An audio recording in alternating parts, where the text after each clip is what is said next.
Mi nombre es Sofía, tengo 29 años y soy maestra de infantil. Mi marido Javier tiene 32 y es el director de ventas de una empresa de comercio internacional. Llevamos 4 años casados. Nuestro matrimonio era el modelo ideal a ojos de todos, desde amigos y compañeros hasta nuestros familiares. Javier no solo era atractivo, competente y con un buen sueldo, sino que también era increíblemente atento y me adoraba. Nunca olvidaba un aniversario. Cada vez que volvía de un viaje de negocios, por corto que fuera, su maleta estaba llena de regalos para mí. Siempre me decía, no importa a qué lugar del mundo vaya, el momento de mayor paz es cuando vuelvo a casa, donde tú me esperas. Y yo, inocentemente, le creía de forma absoluta, hasta que llegó el día fatídico.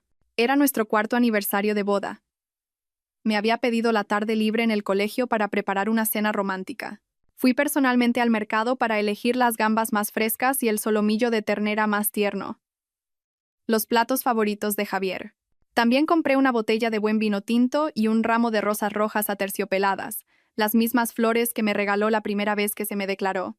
La pequeña cocina se llenó del aroma de la comida, y mi corazón rebosaba de felicidad. Mientras recordaba los dulces momentos que me había regalado en los últimos 4 años, me sentía la mujer más afortunada del mundo. A mi lado, ayudándome con entusiasmo, estaba Lucía, una joven de apenas 20 años a la que yo quería como a una hermana. Lucía era la hija de la mejor amiga de mi difunta suegra. Había perdido a sus padres siendo una niña, y desde los 15 años mi suegra la había acogido y criado como a una hija. Desde el día que llegué a esta casa, quise a Lucía como si fuera mi propia hermana pequeña. Le compraba ropa, le ayudaba con los estudios y compartía con ella todas mis alegrías y tristezas. Era una chica dulce, educada y siempre se dirigía a mí con un cariñoso Sofía. A menudo me decía con su voz melódica, ojalá algún día encuentre a un marido tan maravilloso como Javier. Cada vez que la oía, yo solo sonreía y le acariciaba el pelo, sin la menor sospecha. Hacia las 6 de la tarde, cuando todo estaba listo, llamé a Javier con voz emocionada. Cariño, ya puedes venir. Está todo preparado, solo faltas tú. Al otro lado de la línea, la voz de Javier sonaba algo cansada. Lo siento, mi amor. Ha surgido un imprevisto muy importante en la oficina y el director ha convocado una reunión de emergencia. Creo que no terminaré hasta las 9 o las 10. Cena tú con Lucía, no me esperéis. Me sentí un poco decepcionada, pero enseguida traté de comprenderle. Sabía lo exigente que era su trabajo. Vale, de acuerdo. No te fuerces demasiado y ven pronto. Te guardaré la cena, le dije antes de colgar. Lucía me miró y dijo con voz compasiva. Javier está muy ocupado con el trabajo, ¿verdad? Venga, cenemos nosotras. Yo pongo la mesa.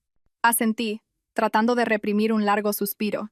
La cena de aniversario se convirtió en una velada para 2, y por muy deliciosa que estuviera la comida, parecía haber perdido la mitad de su significado. Después de cenar, Lucía dijo que estaba cansada y se retiró a su habitación. Yo recogí los platos, guardé la comida de Javier en la nevera y me senté en el salón a ver la televisión, mirando el reloj de reojo. Dieron las 9, luego las 9:30 y él no volvía. Empecé a sentirme inquieta. Justo cuando cogía el móvil para llamarle, vi que tenía un mensaje de un número desconocido. ¿Quieres saber en qué reunión está tu marido? Ve al karaoke Diamante en el barrio de Salamanca y compruébalo tú misma. Al leer el mensaje, sentí que el corazón me daba un vuelco. Pensé que sería la broma de mal gusto de alguien.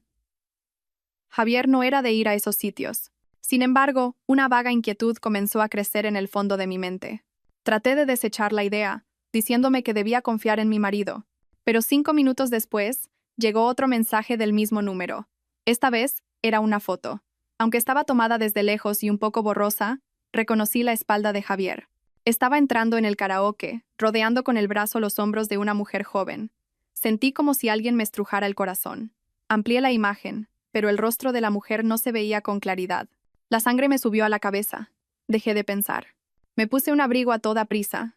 Salí corriendo de casa, paré un taxi y le di la dirección del mensaje. Durante todo el trayecto, mi mente era un caos. Rezaba para que fuera un malentendido, pero al mismo tiempo me preparaba para lo peor.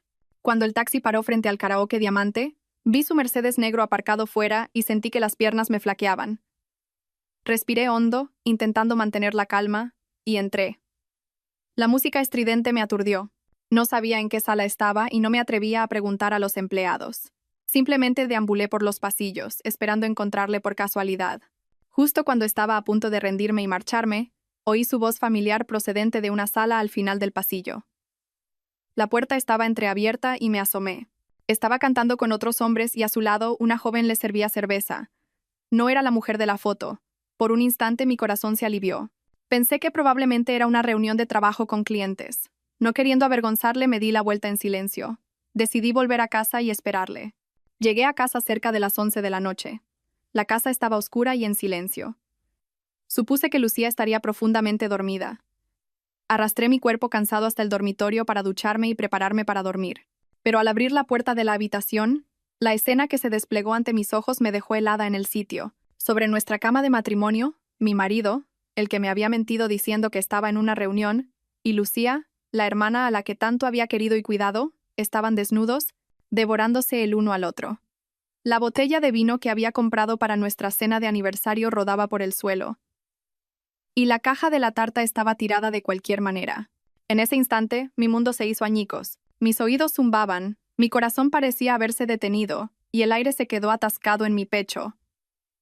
No podía creer lo que veía. Al oír la puerta, se giraron sobresaltados. El rostro de Javier pasó del pánico al terror absoluto. Lucía se apresuró a cubrirse con la sábana, pero en sus ojos no había arrepentimiento, sino una sonrisa desafiante y una burla casi imperceptible. El dolor agudo se transformó en una calma espeluznante.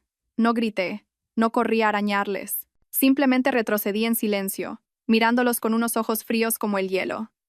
Luego, cerré la puerta suavemente, saqué la llave de mi bolsillo, la introduje en la cerradura y la giré. El seco clic de la cerradura resonó en la noche silenciosa, como la sentencia de muerte para mi matrimonio. Apoyada contra la puerta, saqué el móvil y empecé a marcar el número de mi suegra. Y después, uno a uno, los de los tíos de la familia. Mi voz era extrañamente serena. Isabel, soy Sofía. ¿Podrías venir a casa ahora mismo? Con toda la familia, por favor. Quiero mostraros una obra de teatro muy interesante. Me gustaría que la disfrutarais todos juntos. ¿Hacia dónde se dirigía esta historia? Cuando la puerta del dormitorio se abriera y la verdad saliera a la luz, ¿cómo se enfrentarían a la realidad?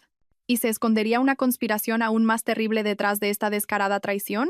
Tras colgar la última llamada con la tía pequeña de Javier, me dejé caer al suelo, apoyando la espalda en la fría madera. Desde dentro, oía los golpes desesperados de Javier en la puerta y su voz aterrada. «Sofía, ¿qué estás haciendo? Abre la puerta, Sofía». A sus gritos se unía el llanto lastimero de Lucía. «Sofía, por favor, lo siento, he sido yo. No hagas esto, por favor, abre la puerta». Al oírles, una sonrisa más amarga que la hiel se dibujó en mi rostro. ¿Pedirme perdón? ¿Acaso pensaron en mí mientras cometían su acto despreciable en mi propia cama? ¿Pensó Javier en mis sentimientos cuando me mintió sobre una reunión para poder estar en los brazos de una chica que podría ser su sobrina? No respondí.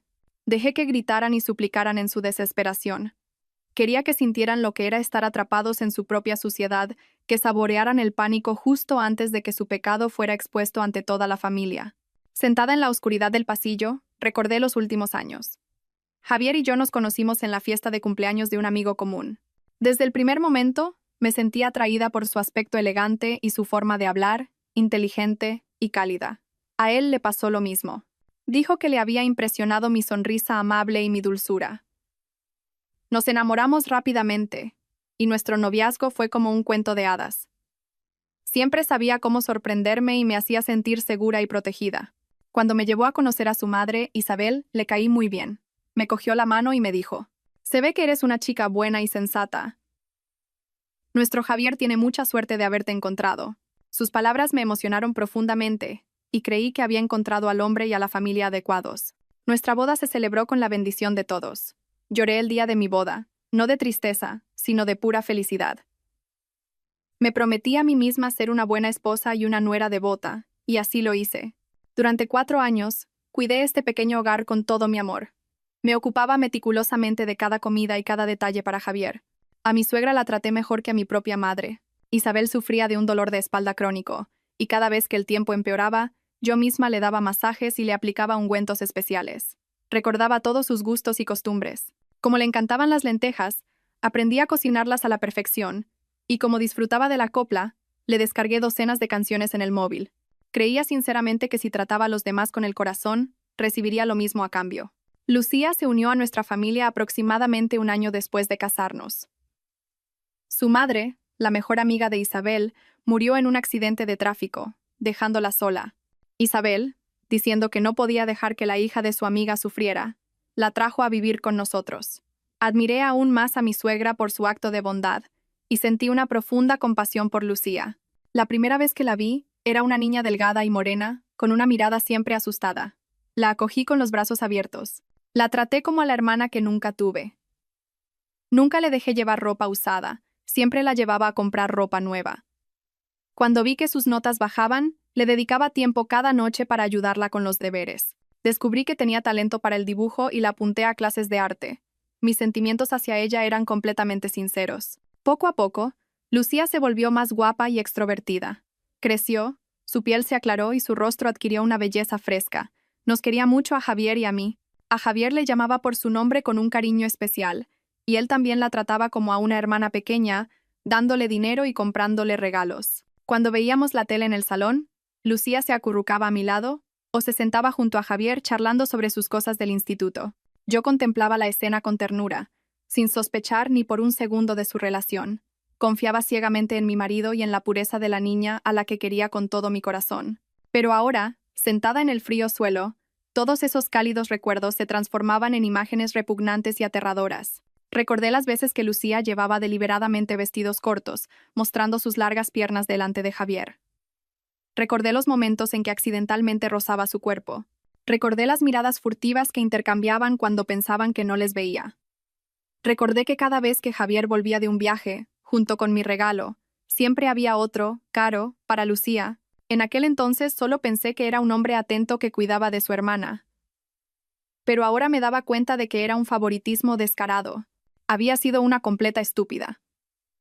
Durante 3 años, había criado a una víbora en mi propia casa sin darme cuenta. Les había preparado el terreno para que mi marido y esa chica pudieran jugar a sus anchas delante de mis narices.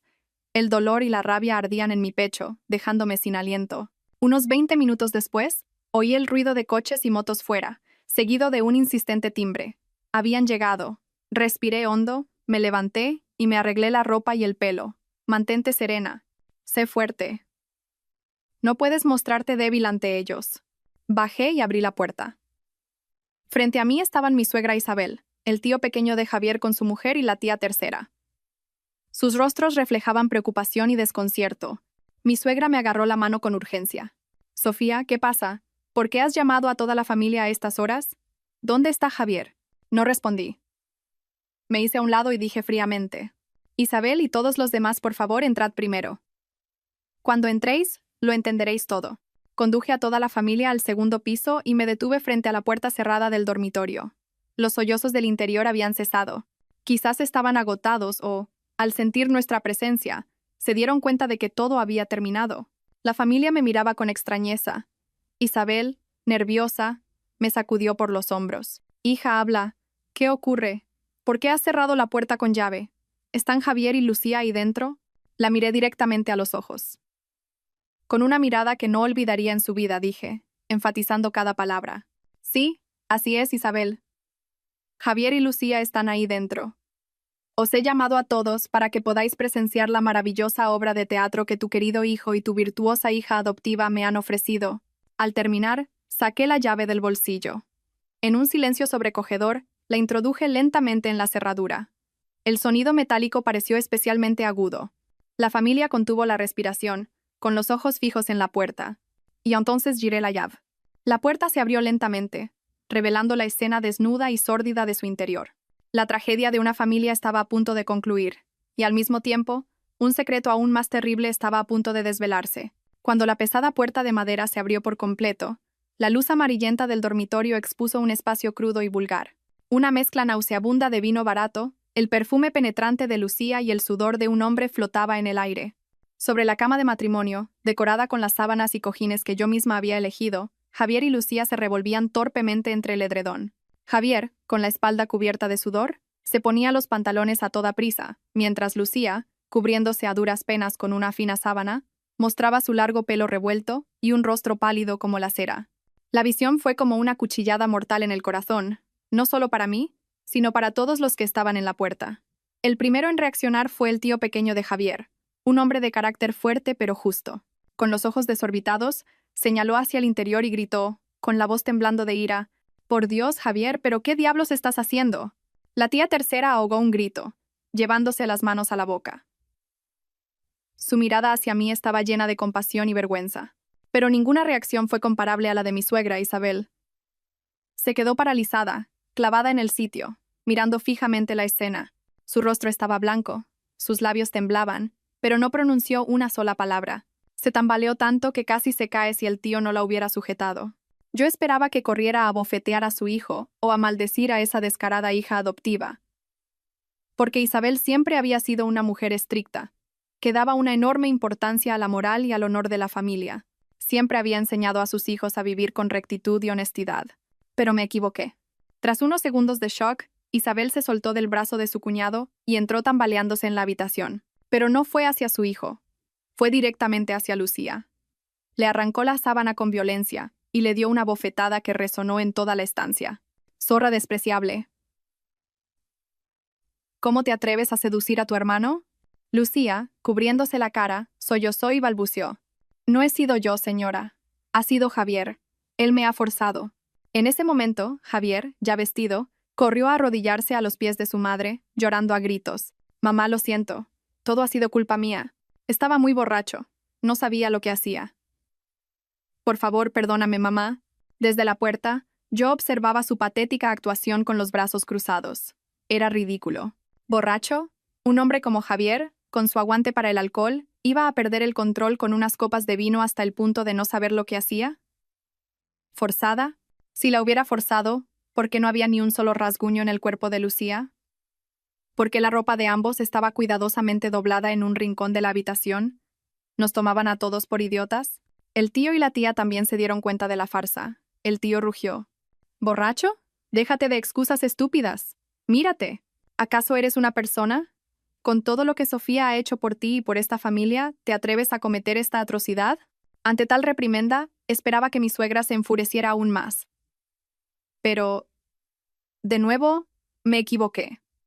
Isabel se giró de repente y, en lugar de mirar a su hijo, me miró fijamente a mí. En sus ojos ya no había dolor ni decepción, sino una frialdad afilada como un cuchillo. Me señaló con el dedo y gritó con voz llena de rencor. «Todo esto es por tu culpa. Toda la culpa es tuya». Me quedé helada, sin entender qué estaba pasando. Los demás familiares también estaban perplejos. Isabel continuó gritando, fuera de sí. «Llevas 4 años en esta casa y no has sido capaz de dar a luz a un niño. No has podido darnos un nieto que continúe el linaje. Una mujer que no puede tener hijos, ¿cómo pretende retener a su marido? Como tú no puedes dárselo, es normal que lo busque fuera. ¿A quién vas a culpar?» Sus palabras fueron como un jarro de agua helada en pleno invierno. Me quedé sin habla, con los oídos zumbando. No podía creer que esas palabras salieran de la boca de la suegra a la que tanto había respetado y querido. A sus ojos, yo no era más que una máquina de hacer bebés. La infidelidad de su hijo con su hermana adoptiva para ella solo era culpa mía por no haber tenido un hijo. Al dolor de la traición se sumó el de la humillación y el desprecio. Las lágrimas comenzaron a brotar, no de debilidad, sino de pura rabia. El tío no pudo soportarlo más y gritó. «Cuñada, ¿pero qué estás diciendo? ¿Has perdido el juicio? ¿Cómo puedes decirle algo tan cruel a Sofía?» Isabel ignoró a su cuñado y se acercó a mí. Su mirada parecía querer devorarme viva. ¿He dicho alguna mentira?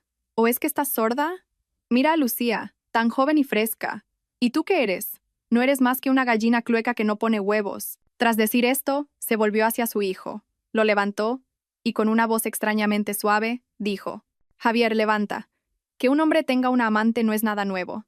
Si has cometido un error, lo corriges y ya está. Mamá no te va a culpar». Luego, se giró hacia Lucía, y en su mirada ya no había ira, sino un cálculo incomprensible. «Tú también levántate y vístete. Ya que las cosas han llegado a este punto, habrá que buscar una solución».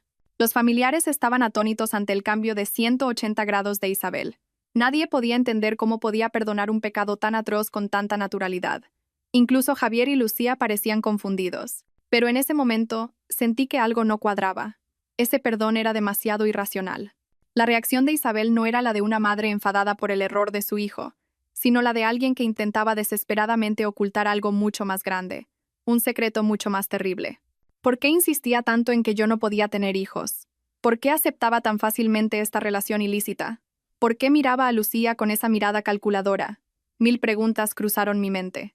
Me sequé las lágrimas, levanté la cabeza y miré fijamente a las 3 personas que representaban su torpe teatro frente a mí. Y con una voz fría como el hielo, dije: muy bien. Si eso es lo que piensa, no tengo nada más que decir. No viviré más en esta casa. Ya no necesito a este marido. Divorciémonos. Cuando me di la vuelta para irme, Isabel me detuvo. Me agarró el brazo con fuerza y dijo con voz amenazante: ¿crees que puedes irte así como así? Ni se te ocurra pensar en cruzar esa puerta hasta que no le hayas dado un heredero a esta familia. Esas palabras, junto con su extraña mirada, me hicieron darme cuenta. El problema no era simplemente que yo no tuviera hijos. Detrás de todo esto, había una conspiración, y tomé una decisión. No me iría a ninguna parte. Me quedaría en esta casa y descubriría el secreto oculto, costara lo que costara. Un secreto que, intuía, sería mucho más aterrador y cruel que la traición que acababa de sufrir. Aquella noche fatídica terminó en una atmósfera pesada y falsa. Cuando anuncié que me quedaría y no me divorciaría, un atisbo de satisfacción cruzó el rostro de Isabel, aunque lo ocultó rápidamente. El tío y la tía, conmocionados y enfadados por la actitud de su cuñada, se fueron a casa. Antes de irse, el tío me susurró con una mirada de pena: si necesitas algo, llámame. Asentí, agradecida. Un pequeño calor nació en mi corazón al saber que, incluso en esta casa podrida, había alguien que aún distinguía el bien del mal. Después, Isabel envió a Javier y a Lucía a sus respectivas habitaciones y me llevó al salón para hablar. El lujoso salón, decorado con caros muebles y sofás, ahora me parecía frío y ajeno. Me sirvió un vaso de agua y, aunque su voz intentaba ser calmada, no podía ocultar su falsedad. Sofía, sé que estás conmocionada y muy enfadada, pero escúchame. Lo que ha pasado, pasado está. Armar un escándalo no solucionará nada. Solo nos convertirá en el hazmerreír del vecindario. Para una mujer, no solo es importante casarse con un buen hombre, sino también tener la sabiduría de ser paciente, por el bien de la familia. Permanecí en silencio, simplemente mirándola fijamente. ¿A qué se refería con el bien de la familia? ¿Al honor de la casa? ¿O a algún interés que yo aún desconocía? Al ver mi silencio, pensó que estaba cediendo y continuó: lo de Javier fue solo un error momentáneo. Me encargaré de que termine su relación con Lucía de forma definitiva. Tú actúa como si no hubiera pasado nada. Ahora, lo más importante para ti es darnos un nieto pronto. Si das a luz al primogénito, tu posición en esta casa será inquebrantable. Te lo prometo. De nuevo, sacó el tema del niño. Cada vez estaba más convencida de que el niño era la clave de todo el problema. Pero, ¿por qué tenía que ser yo? ¿Y por qué el primogénito? Comencé a reconstruir en mi mente eventos pasados, pequeños detalles a los que no había prestado atención. Recordé que, hacía un año, mientras limpiaba el despacho de mi suegro, fallecido 5 años atrás, encontré por casualidad un viejo archivador en un cajón cerrado con llave. En ese momento, Javier entró, y al verme con el archivador, su rostro cambió de color y me lo arrebató rápidamente. Me dijo que eran documentos importantes de la empresa de su padre y que no debía mirarlos. En su momento no le di importancia, pero ahora, en retrospectiva, su actitud fue muy extraña. También recordé que, en las reuniones familiares, Isabel siempre hablaba con orgullo de las miles de hectáreas de tierras familiares heredadas de sus antepasados en el pueblo. Decía que eran tierras sagradas, que solo se podían legar al primogénito varón de la familia y que nunca debían pasar a manos extrañas. Javier era hijo único, así que el primogénito que ella tanto anhelaba era para heredar esa fortuna, pero si solo era por la herencia, ¿por qué perdonaba e incluso parecía consentir tácitamente la relación entre Javier y Lucía? Era ilógico. A menos que Lucía tuviera algún papel en ese plan. Empecé a pensar en la identidad de Lucía. Isabel decía que era la hija de su mejor amiga fallecida, pero en mis 4 años como nuera, nunca la oí mencionar a esa amiga, ni la vi celebrar misas en su aniversario o visitar su tumba. Cada vez que le preguntaba por el pueblo natal de Lucía, cambiaba de tema, diciendo que era un lugar remoto en las montañas sin importancia. Toda la información sobre Lucía era muy vaga. Esa noche no pude dormir. Volví a mi dormitorio, pero la habitación estaba impregnada de un aire frío y del olor a traición. No eché a Javier para no levantar sospechas. Él tampoco tuvo el valor de dormir a mi lado y se acostó en una fina colchoneta en el suelo. Fingí estar profundamente dormida, pero todos mis sentidos estaban alerta. Oí cómo la puerta se abría sigilosamente. Y luego, las voces susurrantes de Isabel y Javier en el pasillo. «Mamá, tengo mucho miedo. El silencio de Sofía no es normal. Seguro que está tramando algo. La voz de Javier temblaba. Isabel le regañó en voz baja. ¿Miedo de qué? Un hombre no puede ser tan débil. Déjalo en mis manos. Yo sé cómo arreglarlo todo. Tu única tarea es dejar embarazada a Lucía lo antes posible. En cuanto ella se quede embarazada, Sofía ya no nos servirá para nada. Al oír esas palabras, sentí que el corazón se me paraba. Mis sospechas eran ciertas. Necesitaban un niño, pero no mi hijo, sino un hijo de Javier y Lucía. ¿Por qué? ¿Por qué tenía que ser el hijo de Lucía? ¿Acaso yo era estéril? En los últimos 4 años no habíamos tenido hijos porque ambos estábamos ocupados con el trabajo y no lo habíamos intentado en serio. El médico me había dicho que mi capacidad reproductiva era completamente normal. Entonces, ¿cuál era la razón? Seguí escujando. Pero, ¿por qué tiene que ser Lucía, mamá? Sofía y yo también podemos intentarlo y tener un hijo, preguntó Javier. Isabel guardó silencio un momento, y luego, con una voz sigilosa y cruel que nunca antes le había oído, susurró. No necesitas saber más. Solo tienes que saber que ese niño debe llevar la sangre de Lucía. Solo así podremos conseguirlo todo. ¿Entendido? La conversación terminó y los pasos se alejaron. Yo permanecía en la cama, pero sentía que mi cuerpo se congelaba a pesar de ser verano. La sangre de Lucía. Esas palabras resonaban en mi cabeza. El secreto estaba ahí. ¿Quién era realmente Lucía? ¿Qué tenía de especial su sangre para que fuera tan importante? Me di cuenta de que había caído en una trampa muy elaborada. Me mantendrían en casa para guardar las apariencias, mientras hacían todo lo posible para que Javier y Lucía tuvieran un hijo. En el momento en que Lucía se quedara embarazada, me echarían de casa o, peor aún, podrían hacerme daño para silenciarme. El pensamiento me hizo temblar. No podía quedarme de brazos cruzados esperando mi final. Tenía que actuar, tenía que descubrir la verdad y arrancarles la máscara. Mi plan comenzaría en el despacho de mi suegro, el lugar donde se guardaba aquel misterioso archivador. Y para ello sabía que tenía que fingir ser sumisa y resignada para que bajaran la guardia. Mi propia guerra silenciosa había comenzado oficialmente. Los días siguientes empecé una actuación que me repugnaba a mí misma. Asumí el papel de la esposa absurdamente magnánima. Seguía levantándome temprano para preparar el desayuno para toda la familia, incluidos Javier y Lucía. Planchaba los trajes de Javier y, en público, fingía preocuparme por los dolores de espalda de mi suegra. Parecía que había aceptado la realidad y, siguiendo el consejo de Isabel, estaba soportando el dolor por el bien de la familia. Mi actitud pareció relajar a Javier. Aunque seguía incómodo, empezó a hablarme de nuevo, ofreciéndome vacías disculpas sobre su error y promesas de que lo haría mejor. Yo simplemente asentía en silencio, sintiendo un desprecio infinito. Lucía me evitaba. Ya no me llamaba Sofía con alegría, y cada vez que nos cruzábamos, bajaba la cabeza y se escabullía rápidamente. Pero yo sabía que era una farsa. Bajo las órdenes de Isabel, ella y Javier seguramente se veían a escondidas. Quien más satisfecha estaba con mi cambio era mi suegra. Empezó a tratarme un poco mejor, comprándome de vez en cuando jalea real o complementos vitamínicos, diciendo que tenía que cuidarme para poder tener un hijo. Su actuación era perfecta, pero yo sabía que todo era una estratagema para tranquilizarme y disipar mis sospechas. Aceptaba sus regalos con gratitud, interpretando a la perfección el papel de la nuera obediente que anhelaba un hijo. Su falta de cautela era mi oportunidad. Tenía que encontrar la manera de entrar en el despacho de mi suegro. Desde su muerte, Isabel lo mantenía cerrado con llave, diciendo que guardaba sus objetos personales, y nadie podía entrar. La única llave la tenía ella. Era un gran desafío. No podía forzar la cerradura ni pedirle la llave directamente. Necesitaba una excusa natural. La oportunidad llegó una semana después. Era el aniversario de la muerte de mi suegro, y toda la familia se reunió para la tradicional misa. Durante la comida, saqué el tema como si nada. Isabel, recuerdo que a mi suegro le gustaba escribir un diario. Tenía una libreta con tapa de cuero marrón donde apuntaba cosas. ¿Sabes dónde está? Me gustaría leerlo para recordar cómo pensaba. Dije con una voz emotiva, con los ojos ligeramente humedecidos. Mi suegra, como esperaba, no sospechó nada. Suspiró y dijo, sí, tu suegro tenía esa costumbre. Supongo que seguirá en el despacho. Pero todos eran cosas de negocios, ¿para qué quieres leerlo? No, Isabel, respondí rápidamente. También escribía sobre la familia, sobre la infancia de Javier. Solo quiero revivir un poco los recuerdos con él. Mi tono era tan suplicante y mi comportamiento reciente tan dócil que Isabel finalmente asintió. Está bien. Mañana buscaré la llave y podrás entrar. Mi corazón latió con fuerza. La primera fase del plan había funcionado. A la mañana siguiente, Isabel me dio la llave del despacho como había prometido. Dijo que tenía que salir con unas amigas y me pidió que cerrara bien la puerta cuando terminara.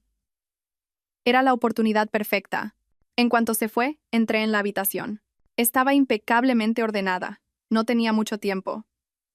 Ignoré cualquier posible diario y fui directamente al escritorio con el cajón cerrado donde había visto el misterioso archivador.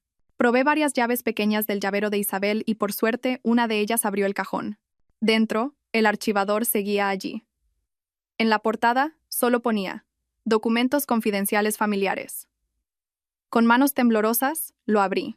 No contenía documentos de negocios, sino varios papeles personales, certificados de nacimiento y el testamento manuscrito de mi suegro. Tal como sospechaba, la mayor parte de la herencia, incluidas las tierras familiares, se legaba al primogénito varón.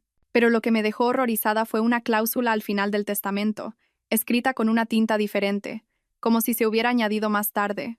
El primogénito varón que ostente el derecho a la herencia deberá ser de linaje puro de la familia García de la Sierra, lo cual deberá ser demostrado mediante una prueba genética de marcadores familiares específicos. Me quedé helada. ¿Marcadores genéticos familiares? ¿Acaso esta familia tenía algún gen raro? Seguí buscando entre los papeles. Encontré un viejo informe médico, amarillento por el tiempo. Eran los resultados de un análisis de Javier sobre su tipo de sangre y varios indicadores genéticos. Lo que me dejó en shock fue la conclusión del médico. El paciente presenta azoospermia adquirida como secuela de una parotiditis sufrida a los 17 años, con una probabilidad de concepción natural casi nula. Caí al suelo. ¿Javier era estéril? Era estéril. Y en 4 años, nunca me había dicho una palabra. Él y su madre me habían engañado por completo. Me habían culpado a mí por no tener hijos. Me habían presionado para ir al médico, hacerme pruebas y tomar todo tipo de medicamentos. Y resulta que el problema nunca había sido mío. Lo sabían todo y habían estado actuando, haciéndome sentir culpable. La rabia me consumía, pero recuperé la compostura. Si Javier era estéril, ¿qué niño pretendían crear a través de él y Lucía? Seguí buscando y encontré la respuesta en un certificado de nacimiento. Era el de Lucía. Pero los nombres de sus padres eran completamente desconocidos, no el de ninguna amiga de Isabel. Y lo más importante, en una esquina del certificado, había una nota manuscrita de mi suegro. Esta niña comparte linaje con la estirpe García, raíz en la rama de las montañas del norte. Quedé estupefacta. ¿Lucía era de la misma familia? ¿Una rama del norte? Recordé lo que Isabel había dicho sobre su pueblo natal. Era cierto. Lucía no era una hija adoptiva, era una pariente lejana de la familia. Todo encajó. Javier era estéril y no podía tener un hijo para heredar la fortuna. Así que buscaron en una rama lejana de la familia a una joven con el linaje puro, Lucía. La trajeron con la excusa de ser una hija adoptiva, con el objetivo final de que tuviera un hijo con otro hombre, y luego hacer pasar a ese niño por el hijo de Javier, el primogénito de la familia, para reclamar la inmensa herencia. Pero, ¿de quién sería ese hijo? Obviamente no de Javier. Entonces, ¿quién era el hombre? Un nuevo secreto, una pregunta más aterradora surgió. Rápidamente, fotografié todos estos documentos cruciales con mi móvil. Sabía que serían mis armas, pero también sabía que esta lucha era mucho más peligrosa de lo que había imaginado. No me enfrentaba a una simple familia de estafadores, sino a una conspiración planeada meticulosamente durante décadas. Después de fotografiar todas las pruebas, volví a ponerlo todo en su sitio. Cerré el cajón y el despacho con llave y se la devolví a Isabel. Tenía que actuar como si nada, como si solo hubiera entrado a buscar un viejo diario. Pero en mi interior se desataba una tormenta. Este fraude superaba cualquier imaginación. No solo me habían engañado con el tema del niño, habían convertido toda mi vida, todo mi matrimonio, en parte de su sucio plan. Yo era la víctima, pero también la pantalla perfecta para ocultar su conspiración. Sentí una náusea profunda. El hombre que había amado, la suegra que había respetado, y la hermana que había cuidado con todo mi corazón, eran todos monstruos. Sabía que no podía actuar precipitadamente. Si se daban cuenta de que conocía la verdad, mi vida podría estar en peligro.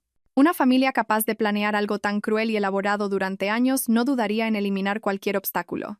Tenía que proceder con extrema cautela, paso a paso. Lo primero que debía hacer era encontrar al misterioso hombre, el futuro padre biológico. Comencé a observar cada movimiento de Isabel y Lucía con más atención. Todos los miércoles y sábados por la tarde, Isabel salía con la excusa de ir a una reunión con amigas, pero siempre se arreglaba de forma llamativa, maquillándose cuidadosamente, algo inusual en ella. Esos mismos días, Lucía me pedía permiso para ir a sus clases o salir con amigos, pero su mirada siempre era esquiva y nerviosa. Decidí seguirlas. Ese miércoles por la tarde, en cuanto Isabel salió de casa, yo también salí con la excusa de ir al supermercado y cogí un taxi para seguir su coche. El coche no se dirigió a ninguna cafetería o restaurante, sino a una exclusiva urbanización a las afueras de la ciudad, un lugar donde solo vivían los ricos y poderosos. Isabel detuvo el coche frente a una imponente villa con altos muros y un guardia de seguridad. Tocó el timbre y la puerta se abrió lentamente. No pude entrar, así que me quedé observando desde lejos, dentro del taxi. Unos 15 minutos después, otro taxi llegó y se detuvo no muy lejos. La persona que bajó era Lucía. Ella también entró rápidamente en la villa. El corazón me latía con fuerza. Tenía razón. Las dos se habían citado aquí. Este debía ser el hogar del misterioso hombre. ¿Pero quién era él? No podía quedarme mucho tiempo sin levantar sospechas. Le pedí al taxista que diera una vuelta y volviera. Durante la siguiente hora, nadie más entró ni salió. Sabía que esperando no obtendría más información. Necesitaba otro enfoque. Decidí no seguirlas más. Era demasiado arriesgado. Atacaría su eslabón más débil, Lucía. A fin de cuentas, seguía siendo una chica joven. Aunque Isabel le hubiera inculcado ideas tóxicas, creía que en el fondo de su corazón aún existían el miedo y la vulnerabilidad de su edad. Y yo iba a usar eso. Comencé a cambiar mi actitud hacia Lucía. Dejé de tratarla con frialdad y volví a ser amable, como antes.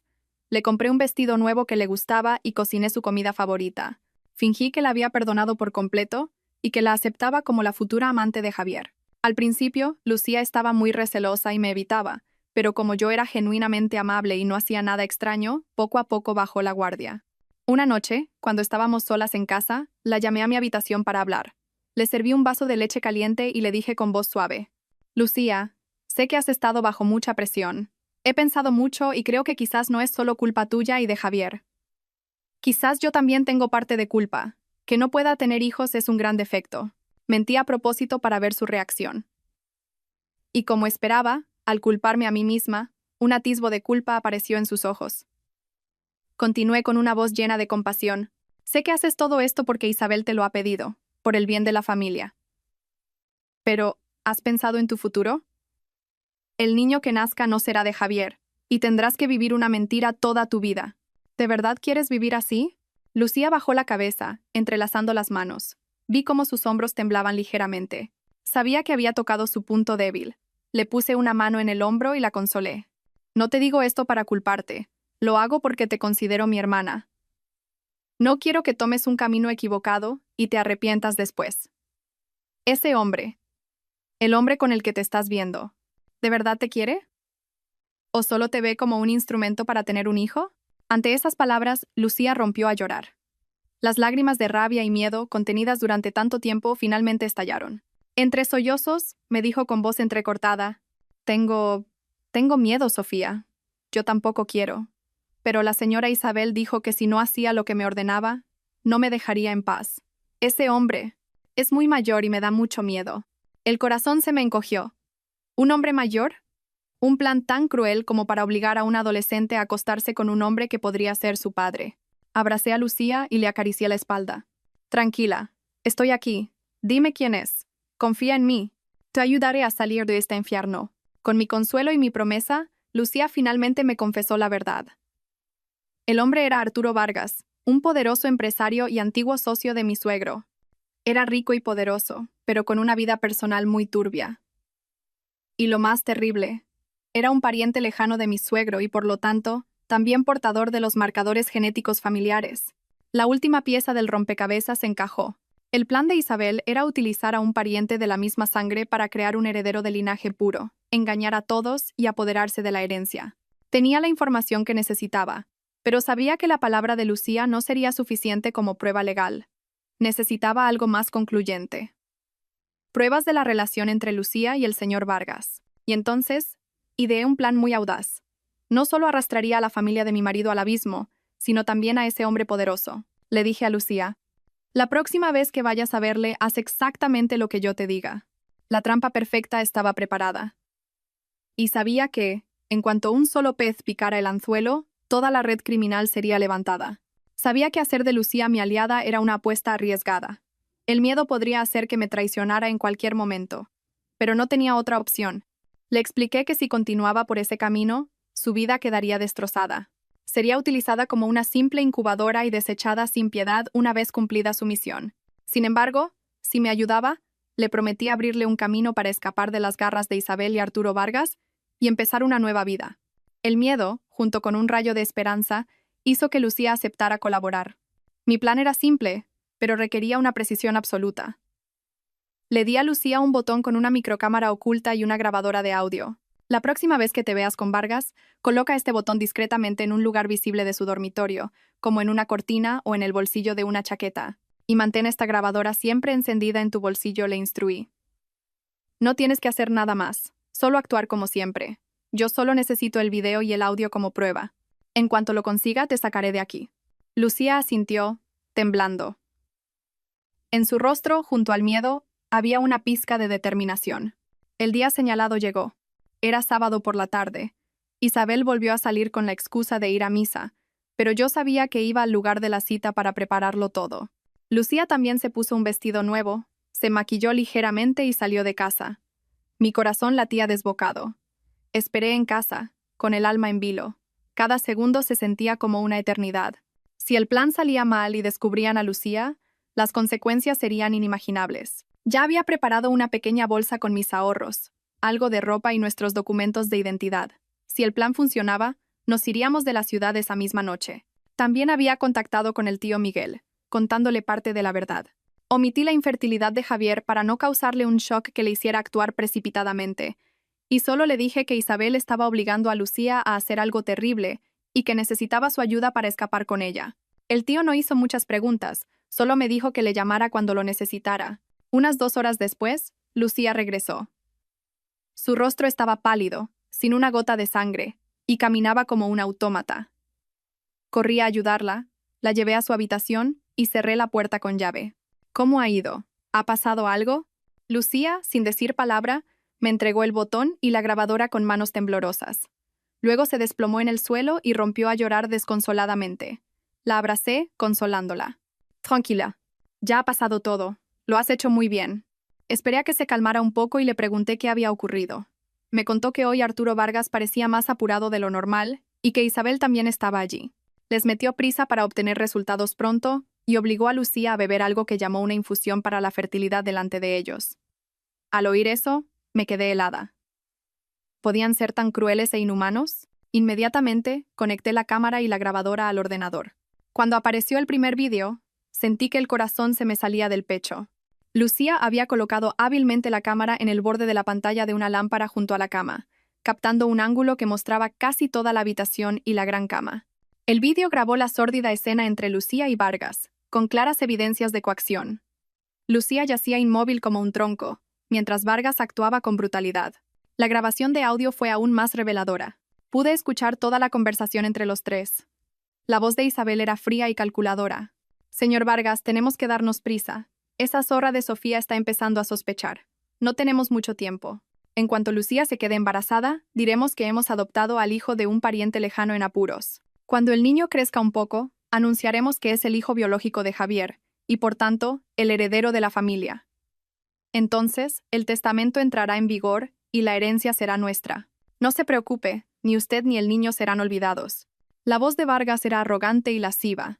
«No se preocupe, cuando yo me pongo soy infalible, pero cuando todo esto termine, esas tierras junto a la carretera nacional serán mías». Isabel se rió. «Por supuesto. A partir de ahora somos familia, ¿no?» Todo estaba terriblemente claro.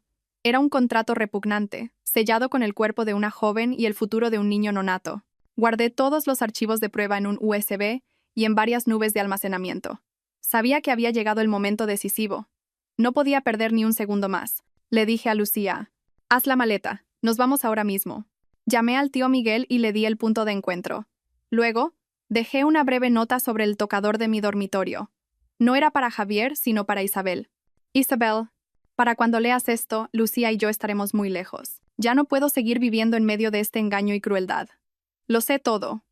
La infertilidad de Javier, la verdadera identidad de Lucía, el testamento y vuestra conspiración con el señor Vargas, tengo todas las pruebas en mi poder. No intentéis buscarnos.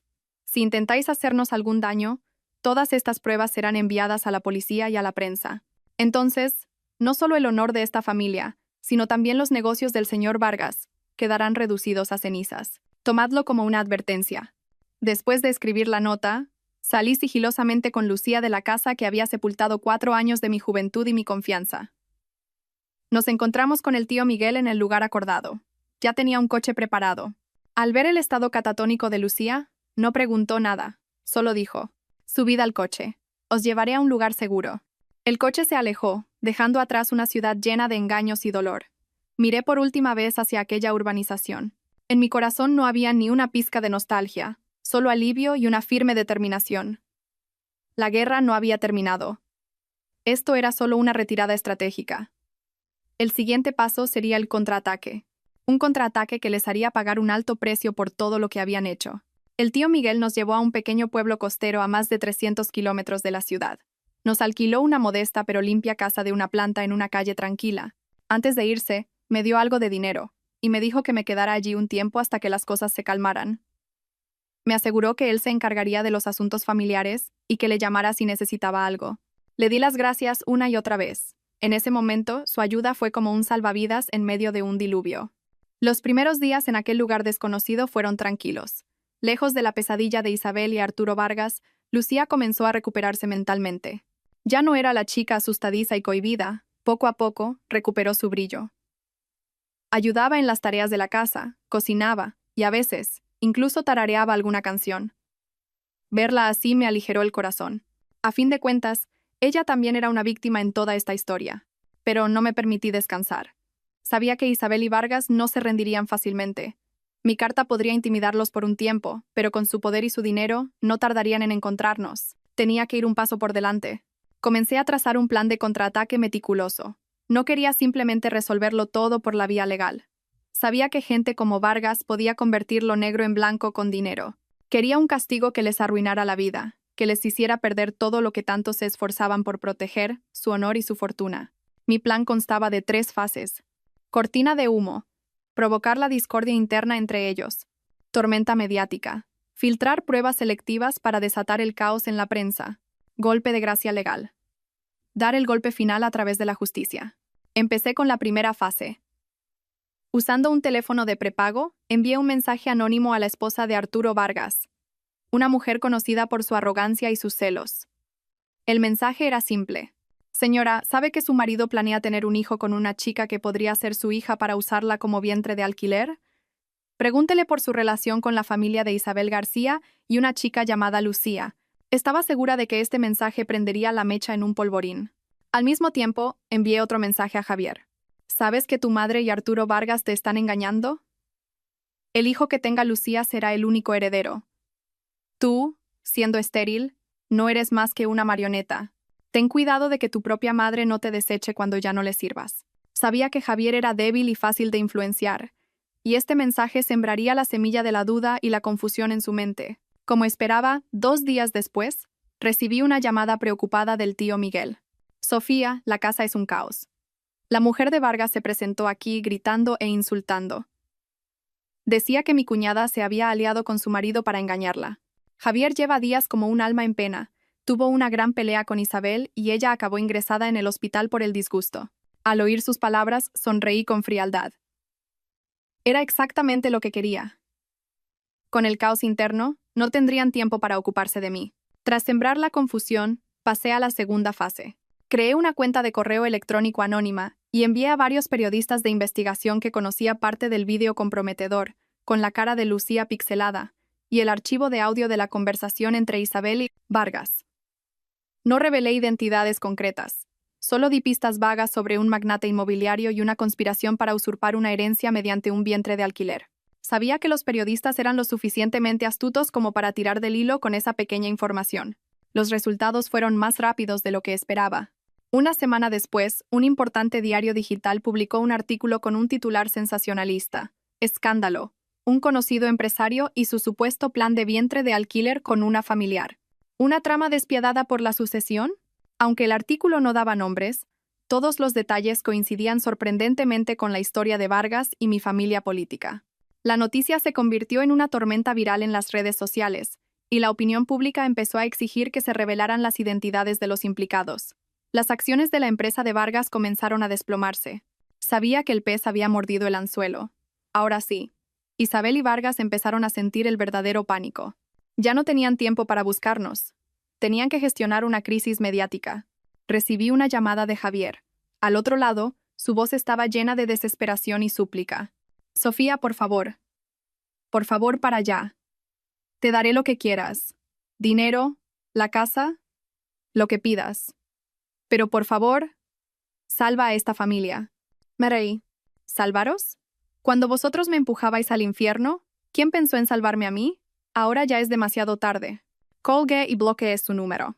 Creí que era el momento perfecto para dar el golpe de gracia, pero justo cuando me disponía a contactar con un abogado para iniciar los trámites legales, recibí una noticia de Lucía que lo cambió todo.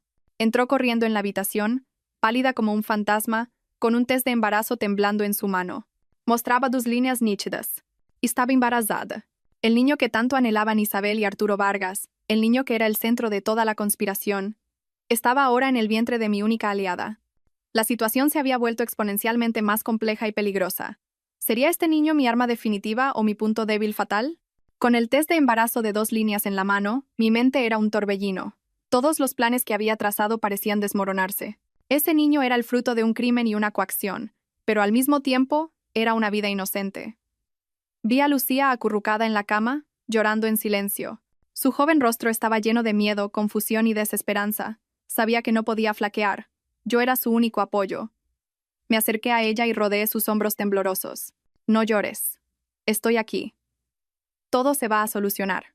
Esa noche hablamos durante mucho tiempo. Lucía quería abortar. No quería dar a luz a un niño cuyo padre no amaba, un niño fruto del cálculo y la sordidez. Le aterraba el futuro, ser madre soltera y el juicio del mundo. Comprendía todos sus miedos, pero al mirar su vientre, la idea de una pequeña vida creciendo allí me pesaba en el corazón. Le dije, Lucía, la decisión final es tuya, pero piénsalo muy bien. El niño no tiene la culpa. Es tu sangre y tu carne. Si abortas, puede que te arrepientas toda la vida. También le expuse el otro lado de la cuestión. Este niño, legal y genéticamente, es el heredero legítimo de Arturo Vargas y también tiene derecho a la fortuna de la familia García. Esta es nuestra arma más poderosa. Si protegemos a este niño, tendremos la sartén por el mango en cualquier negociación. Podemos usarlo para hacerles pagar, para asegurar tu futuro y el del niño y, lo más importante, para que nos dejen vivir en paz. Tras escuchar mi análisis, Lucía se fue calmando. En silencio, se acarició el vientre. Sabía que necesitaba tiempo. Mientras tanto, la crisis de su familia continuaba. Los artículos seguían apareciendo, escarbando más y más en la vida privada de Vargas y en los turbios negocios de mi familia política. Acorralados, finalmente dieron un paso. Una mañana, recibí una llamada de un número desconocido. Una voz masculina, fría y profesional, dijo: «Señorita Sofía, soy el representante legal de la señora Isabel García y del señor Arturo Vargas. Mis clientes desean reunirse con usted personalmente para resolver este asunto de forma definitiva». Sabía que este día llegaría. No sentía miedo. Respondí con calma: «De acuerdo, pero tengo mis condiciones. Primero, el lugar de la reunión lo elijo yo. Segundo, iré con mi abogada. Tercero, Lucía no estará presente». La otra parte guardó silencio un momento y luego aceptó. Desde que comencé mi plan, había estado en contacto con un bufete de abogados de confianza. Les había enviado todas las pruebas y explicado toda la historia. Mi abogada, una mujer brillante y mordaz, había preparado una estrategia de negociación impecable para mí. La reunión tuvo lugar en una tranquila cafetería con jardín, un lugar que había comprobado previamente para asegurarme de que no había dispositivos de escucha ni cámaras ocultas. Llegué con mi abogada. Enfrente estaban Isabel y Arturo Vargas. Parecían haber envejecido 10 años. Isabel me miraba con odio, mientras que Vargas intentaba mantener la compostura, aunque sus manos temblaban bajo la mesa. Javier no estaba. Probablemente lo habían excluido para que su debilidad no estropeara las cosas. El abogado de la otra parte fue el primero en hablar. «Nuestros clientes aceptan el divorcio. Le ofrecen una compensación de un piso y 3 millones de euros en efectivo. La condición es que nos entregue todas las pruebas y guarde silencio para siempre». Me reí. ¿3 millones? El precio de mi silencio por un crimen. El precio por recuperar su honor y su inmensa fortuna. ¿Por quién me toman?, mi abogada dijo con voz firme. «Rechazamos esa oferta. Mi clienta no necesita su dinero. Lo que quiere es justicia». Isabel no pudo contenerse. Golpeó la mesa y gritó: ¿Qué es lo que quieres? ¿No estarás contenta hasta que esta familia esté completamente arruinada? La miré directamente a los ojos. Por primera vez, no sentí miedo ni dolor, sino lástima. No quiero que nadie se arruine. Solo quiero recuperar lo que me pertenece y que los que han hecho mal se enfrenten a la justicia. Al ver que no podían resolverlo con dinero, Vargas adoptó un tono amenazante. Señorita Sofía, sería mejor que supiera cuál es su lugar. Podría ser que usted y esa cría desaparecieran de este mundo sin que nadie se enterara. Mi abogada intervino de inmediato. Señor Vargas, le recuerdo que lo que acaba de decir constituye una amenaza de muerte y que todo está siendo grabado. Vargas palideció y no dijo nada más. Fue entonces cuando jugué mi carta de triunfo. Con voz serena, dije, hay algo que probablemente aún no saben. Lucía está embarazada. Mis palabras fueron como una bomba en mitad de la sala. Isabel y Vargas se quedaron helados, con los ojos desorbitados por la incredulidad. ¿De cuántos meses?, balbuceó Isabel. De casi 2, respondí. La expresión de Isabel pasó del shock a la alegría, y de nuevo al miedo. La alegría de tener por fin un heredero, y el miedo de que ese heredero y su madre estuvieran en mis manos. Sabía que era el momento de dar el golpe final. Dije, palabra por palabra. Este niño es, legalmente, el hijo del señor Vargas. Tiene derecho a heredar su fortuna, y según el testamento de mi suegro, es también el único heredero de la fortuna de la familia García. Ahora, ¿volvemos a hablar de las condiciones? La batalla legal y psicológica más intensa acababa de comenzar. El futuro de todos nosotros y el del niño en el vientre de Lucía se decidiría en esa mesa de negociación. La noticia del embarazo de Lucía fue un golpe devastador para la psique de Isabel y Arturo Vargas. El elaborado plan que habían construido se había descontrolado por completo. El niño que tanto anhelaban se había convertido en el arma más poderosa en manos de su enemiga. De cazadores, habían pasado a ser la presa, esperando mi veredicto. Mi abogada no desaprovechó la oportunidad y presentó nuestras demandas. Era un ultimátum no negociable. Primero dijo con voz clara y firme, mi clienta, Sofía, acepta el divorcio de Javier.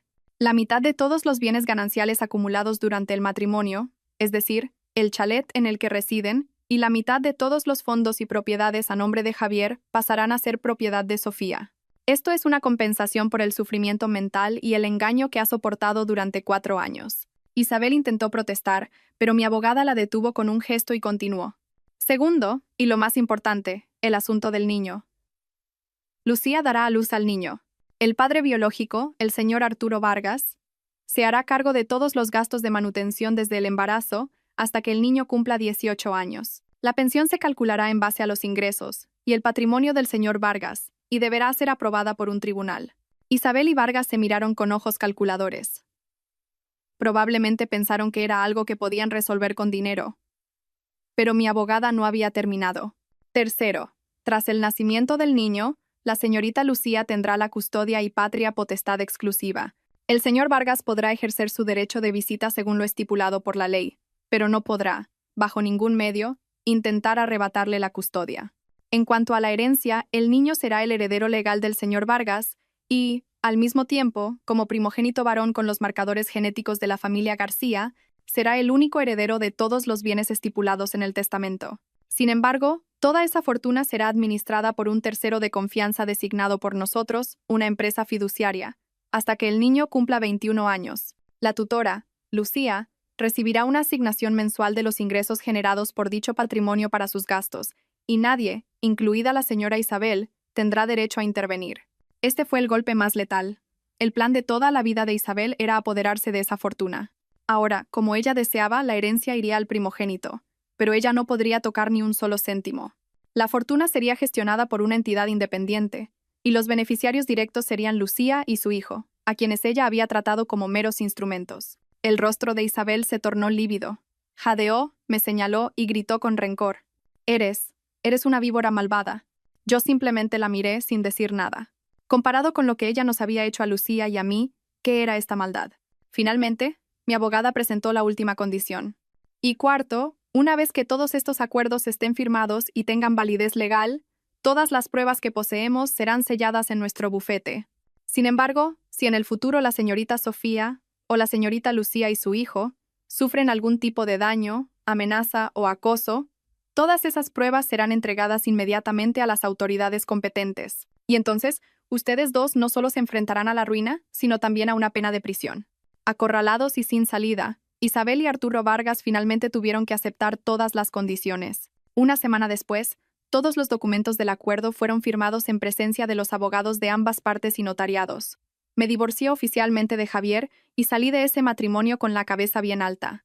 Vendí el chalet, lleno de recuerdos dolorosos, y empecé una nueva vida. Unos meses después, Lucía dio a luz a un niño sano y precioso. Al ver al bebé durmiendo en brazos de su madre, sentí una paz extraña en mi corazón. Lucía y yo decidimos criar al niño juntas. Ya no éramos cuñadas, sino verdaderas hermanas que se apoyaban mutuamente. Con parte del dinero, abrimos una pequeña tienda de ropa infantil. Y el negocio fue bastante bien. Sobre su familia supe noticias a través del tío Miguel. Tras el shock, Isabel se derrumbó por completo. Apenas hablaba y pasaba los días encerrada en su habitación. Arturo Vargas, con el escándalo que, aunque velado, salpicó a la prensa, sufrió un gran golpe en su reputación y sus negocios, y en casa, su mujer le hacía la vida imposible. Javier se había ido de casa y vivía solo. Se rumoreaba que estaba saliendo con otra persona.